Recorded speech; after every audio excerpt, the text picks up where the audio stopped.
大家好，我是嘉辉，欢迎来到英台实验室第一集。今日呢，要来小解5句的英语甲台语的讲法。第一句是 How much is it? How much is it? 会当讲，请问偌济钱？第二句是 Are you happy? Are you happy? 你有快乐无？你敢有欢喜？第三句是 Do you feel full? Do you feel full? 你有食饱无？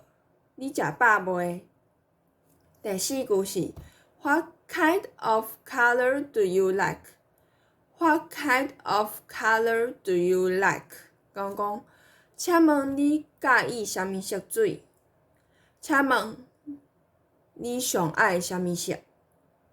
第五句是 I'm so sad. I'm so sad. 我足伤心，我真艰苦。安尼今仔日英台实验室就到这，大家再会。